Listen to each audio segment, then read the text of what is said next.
দেশে বিশ্ববিদ্যালয় থেকে পাশ করা উচ্চশিক্ষিতদের মধ্যে বেকারত্বের হার সবচেয়ে বেশি। প্রতি ১০০ জন বেকারের মধ্যে ২৮ জনই উচ্চশিক্ষিত। এক যুগে উচ্চশিক্ষিত বেকারের সংখ্যা উল্লেখযোগ্য হারে বেড়েছে। চাকরির বাজারের সঙ্গে সামঞ্জস্যপূর্ণ পড়াশোনা না থাকাই এর অন্যতম কারণ বলে মনে করা হচ্ছে।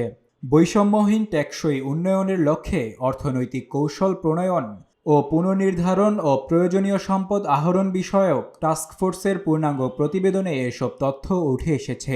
প্রতিবেদনে বাংলাদেশ পরিসংখ্যান ব্যুরোর ২০২২ সালের শ্রমশক্তি জরিপের তথ্য ব্যবহার করা হয়েছে। টাস্কফোর্সের প্রতিবেদনে বলা হয়েছে, দেশে এক যুগ ধরে প্রতি বছর গড়ে ২% হারে শ্রমশক্তি বেড়েছে, অর্থাৎ প্রতি বছর কয়েক লাখ তরুণ চাকরির বাজারে আসছেন। অন্যদিকে গত ২ দশকে দেশে অর্থনৈতিক প্রবৃদ্ধির হার ছিল ৫ থেকে ৭%। কিন্তু প্রবৃদ্ধি বাড়লেও তরুণদের কর্মসংস্থানের অবস্থা খারাপ হয়েছে।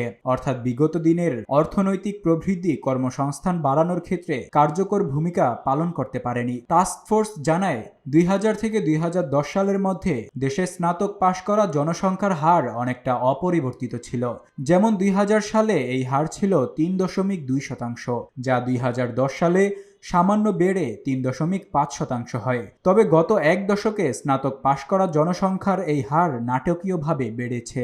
২০২২ সালে স্নাতক পাশ জনসংখ্যার হার বেড়ে ৯% পৌঁছায়। কিন্তু স্নাতক পাশ জনসংখ্যা বাড়লেও তাদের জন্য চাকরির সুযোগ সেভাবে বাড়েনি। ফলে এই শ্রেণীর বেকারত্ব বেড়েছে। প্রতিবেদনে আরও বলা হয়, ২০১০ সালে স্নাতক পাশ করা পর্যায়ে বেকারত্ব ছিল ৪.৯%, যা ২০২২ সালে বেড়ে দাঁড়ায় ১২%। অর্থাৎ প্রতি ১০০ জন উচ্চশিক্ষিত ব্যক্তির মধ্যে ১২ জনই বেকার অবস্থায় রয়েছেন।